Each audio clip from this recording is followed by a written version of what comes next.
Metropolis by Thea Von Harbou. Chapter 7.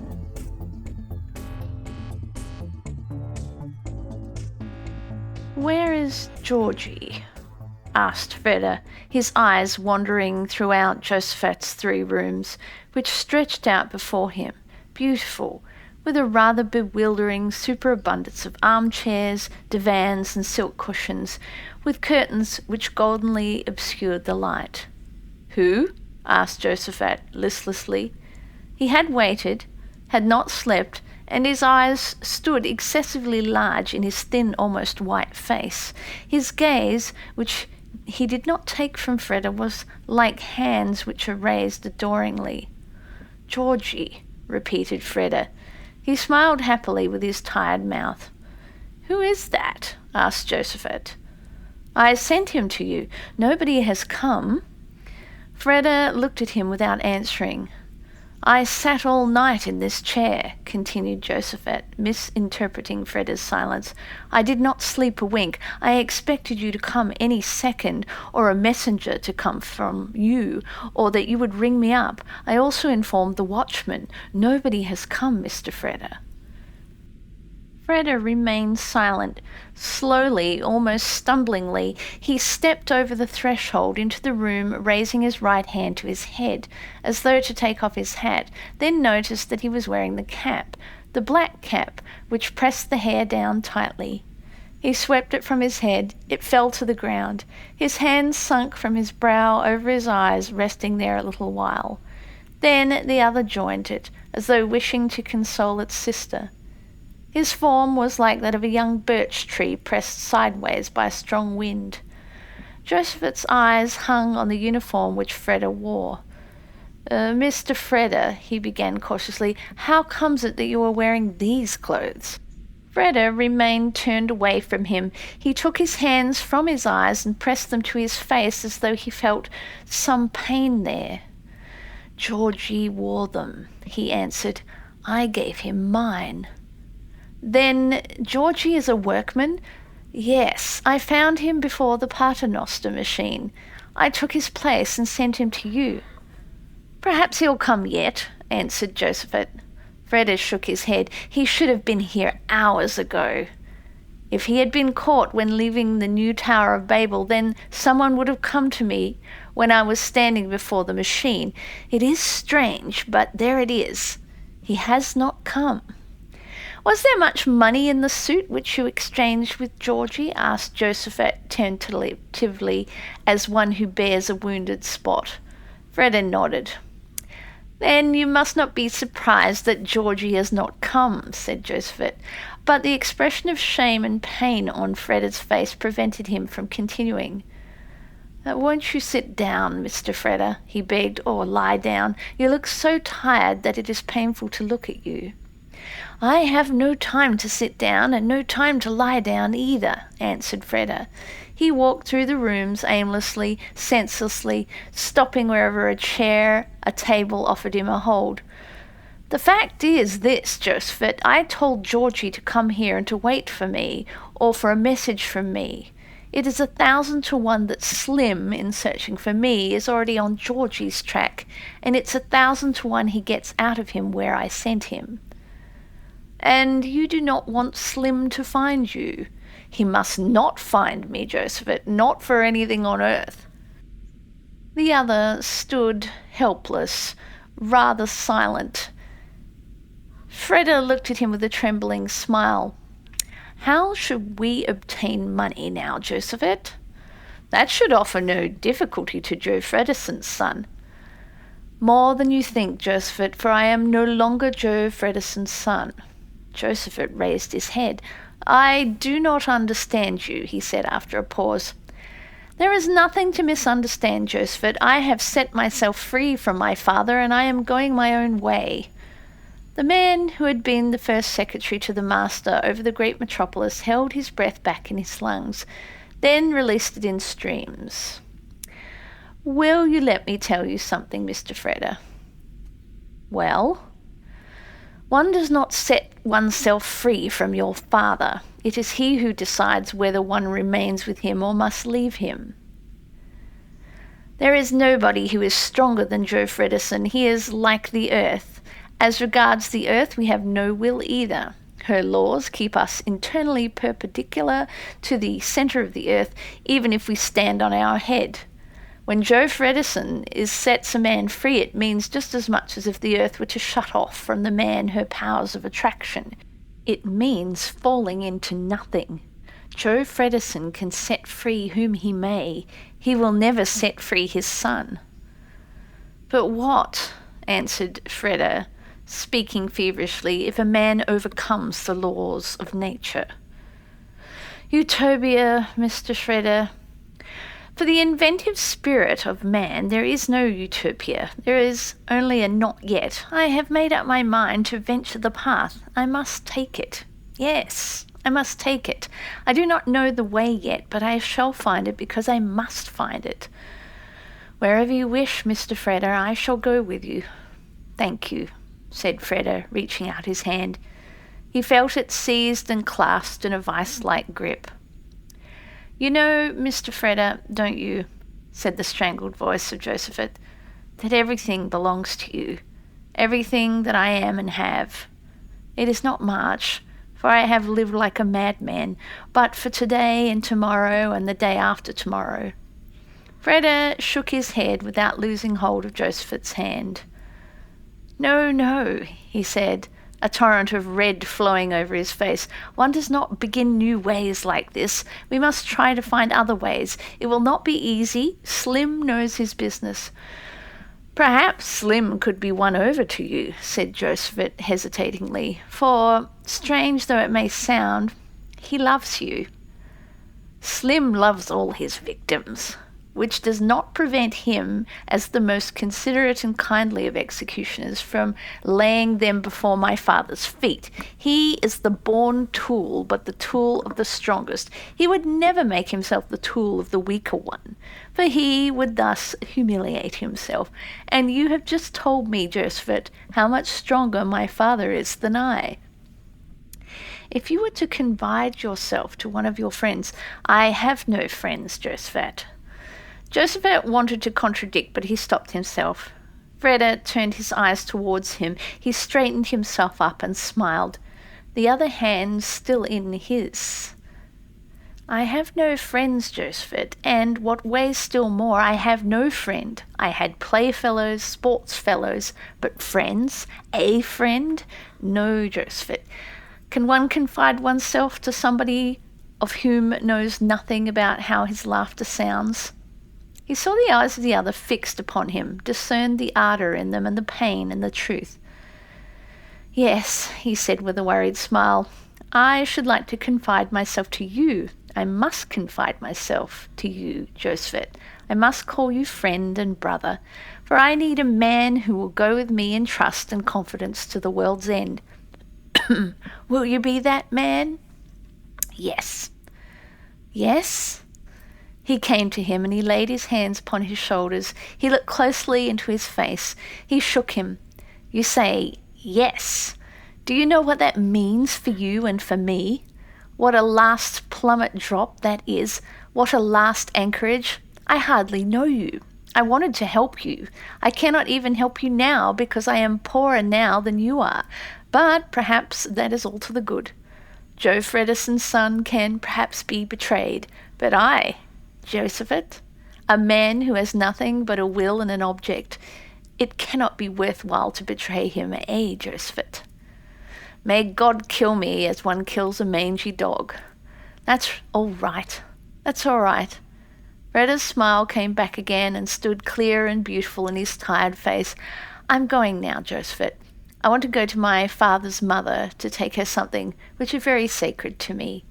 I shall be here again before evening. Shall I find you here then? Yes, Mr. Freda, most certainly. They stretched out their hands towards each other, hand held hand, gripped. They looked at each other, glance held glance, gripped. Then they loosened their grip in silence, and Freda went. A little while later, Josephat was still standing on the same spot on which Freda had left him. There came a knock at the door. Though the knocking was as gentle, as modest as the knocking of one who has come to beg, there was something in it which caused a shiver down Joseph's spine. He stood still, gazing at the door, incapable of calling out, "Come in," or of opening it himself. The knocking was repeated, becoming not in the least louder. It came for the third time and was still as gentle, but just that deepened the impression that it was inescapable, that it would be quite pointless to play deaf permanently. "Who is there?" asked Joseph hoarsely. He knew very well who was standing outside. He only asked to gain time, to draw breath, which he badly needed. He expected no answer, and neither did he receive one. The door opened. In the doorway stood Slim. They did not greet each other, neither greeted the other, Joseph because his gullet was too dry, Slim because his all-observing eye had darted through the room in the second in which he had put his foot on the threshold and had found something, a black cap lying on the floor. Joseph followed Slim's gaze with his eyes. He did not stir. With silent steps, Slim went up to the cap, stooped and picked it up. He twisted it gently this way and that. He twisted it inside out. In the sweat-sodden lining of the cap stood the number 11811. Slim weighed the cap in almost affectionate hands. He fixed his eyes, which were as though veiled with weariness, on Joseph, and asked, speaking in a low voice, "Where is Freda, Joseph?" "I do not know." Slim smiled sleepily. He fondled the black cap. Joseph's hoarse voice continued, "But if I did know, you would still not get it out of me anyway." Slim looked at Joseph, still smiling, still fondling the black cap. "You are quite right," he said courteously. "I beg your pardon. It was an idle question. Of course you will not tell me where Mr. Freda is. Neither is it at all necessary. It is quite another matter." He pocketed the cap, having carefully rolled it up, and looked around the room. He went up to an armchair standing near a low black polished table. "You permit me?"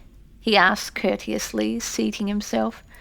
Joseph made a movement of the head, but the "please do so" dried up in his throat. He did not stir from the one spot.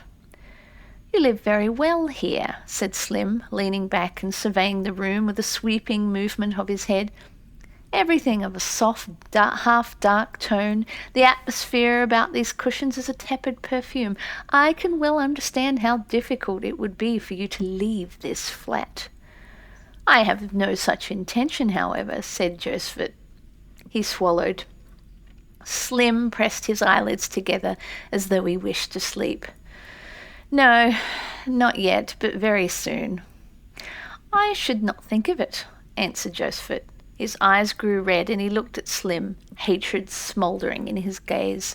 "No, not yet, but very soon." Joseph stood quite still, but suddenly he smote the air with his fist as though beating against an invisible door. "What do you want exactly?" he asked pantingly. "What is that supposed to imply? What do you want from me?" It appeared at first as though Slim had not heard the question. Sleepily, with closed eyelids, he sat there, breathing inaudibly.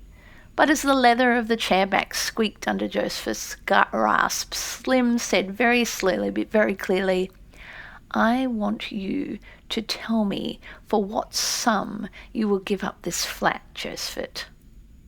"When?" "Immediately." "What is that supposed to mean, immediately?" Slim opened his eyes, and they were as cold and as bright as a pebble in a brook. "Immediately means within an hour. Immediately means long before this evening." A shiver ran down Joseph's back. The hands on his hanging arms slowly clenched themselves into fists. "Get out, sir," he said quietly. "Get out of here. Now. At once. Immediately." "The flat is very pretty," said Slim. "You are unwilling to give it up. It is of value to one who knows how to appreciate such things. You will not have time to pack any large trunks either. You can only take what you need for 24 hours. The journey, new outfit, a year's expenses, all this is to be added to the sum. What is the price of your flat, Joseph? I shall chuck you into the street, stammered Joseph with a feverish mouth. I shall chuck you 7 stories down into the street. Through the window, my good sir, through the closed window, if you don't get out this very second. You love a woman. The woman does not love you. Women who are not in love are very expensive. You want to buy this woman. Very well, the 3-fold cost of the flat, life in the Adriatic coast, in Rome, on Tenerife, on a splendid steamer around the world with a woman who wants to be bought anew every day. Comprehensible, Joseph, that the flat will be expensive, but to tell you the truth, I must have it, so I must pay for it. He plunged his hands into his pockets and drew out wads of banknotes. He pushed it across to Joseph over the black-polished, mirror-like table. Joseph clutched at it, leaving his nail marks behind on the tabletop, and threw it into Slim's face. He caught it with a nimble, thought-swift movement and gently laid back on the table. He laid a second one beside it. "Is that enough?" he asked sleepily. "No!" shouted Joseph's laughter. "Sensible," said Slim, "very sensible. Why should you not make full use of your advantages? An opportunity like this to raise your whole life by 100 rungs, to become independent, happy, free, the fulfillment of every wish, the satisfaction of every whim, to have your own and a beautiful woman before you will come only once in your life and never again. Seize it, Joseph. If you are not a fool, in strict confidence, the beautiful woman of whom we spoke just now has already been informed and is awaiting you near the aeroplane, which is standing ready for the journey. 3 times the price, Joseph, if you do not keep the beautiful woman waiting." He laid the 3rd bundle of banknotes on the table. He looked at Joseph. Joseph's reddened eyes devoured his. Joseph's hand fumbled across blindly and seized the 3 brown wads. His teeth showed white under his lips, while his fingers tore the notes to shreds. They seemed to be biting them to death. Slim shook his head. "That is of no account," he said undisturbedly. "I have a checkbook here, some of the blank leaves of which bear the signature Joe Fredderson. Let us write a sum on the first leaf, a sum the double of the amount agreed upon up until now. Well, Joseph?" "I will not," said the other, shaken from head to foot. Slim smiled. "No," he said, "not yet, but very soon." Joseph did not answer. He was staring at the piece of paper, white, printed and written on, which lay before him on the blue-black table. He did not see the figure upon it, he only saw the name upon it, Joe Fredderson. The signature as though written with the blade of an axe, Joe Fredderson. Joseph turned his head this way and that, as though he felt the blade of the axe in his neck. "No," he croaked. "No, no, no." "Not enough yet?" asked Slim. "Yes," he said in a mutter. "Yes, it is enough." Slim got up. Something which he had drawn from his pockets with the bundles of banknotes, without his having noticed it, slid down from his knees. It was a black cap, such as the workmen in Joe Fredderson's work used to wear. A howl escaped Joseph's lips. He threw himself down on both knees. He seized the black cap in both hands. He snatched it to his mouth. He stared at Slim. He jerked himself up. He sprang like a stag before the pack to gain the door. But Slim got there before him. With a mighty leap he sprang across the table and the divan, rebounded against the door and stood before Joseph. For the fraction of a second they stared at each other in the face. Then Joseph's hands flew to Slim's throat. Slim lowered his head. He threw forward his arms like the grabbing arms of the octopus. They held each other tightly, clasped and wrestled together, burning and ice-cold, raving and reflecting, teeth grinding and silent, breast to breast. They tore themselves apart and dashed at each other. They fell and, wrestling, rolled along the floor. Joseph forced his opponent beneath him. Fighting, they pushed each other up. They stumbled and rolled over armchairs and divans. The beautiful room turned into a wilderness, seemed to be too small for the two twisted bodies, which jerked like fishes, stamped like steers, struck at each other like fighting bears. But against Slim's unshakable, dreadful coldness, the white-hot fury of his opponent could not stand its ground. Suddenly, as though his knee joints had been hacked through, Joseph collapsed in Slim's hands, fell on his knees and remained there, his back resting against an overturned armchair, staring up with glassy eyes. Slim loosened his hold. He looked down at him. "Had enough yet?" he asked, and smiled sleepily. Joseph did not answer. He moved his right hand. In all the fury of the fight, he had not lost hold of the black cap which Freda had worn when he came to him. He raised the cap painfully onto his knees as though it weighed 100 weight. He twisted it between his fingers. He fondled it. "Come, Joseph, get up," said Slim. He spoke very gravely and gently and a little sadly. "May I help you? Give me your hands. No, I shan't take the cap away from you. I am afraid I was obliged to hurt you very much. It was no pleasure, but you forced me into it." He let go of the man, who was now standing upright, and he looked around him with a gloomy smile. "A good thing we settled the price beforehand," he said. "Now, the flat would be considerably cheaper." He sighed a little and looked at Joseph. "When will you be ready to go?" "Now," said Joseph. "You will not take anything with you?" "No." "You will go just as you are, with all the marks of the struggle all tattered and torn?" "Yes."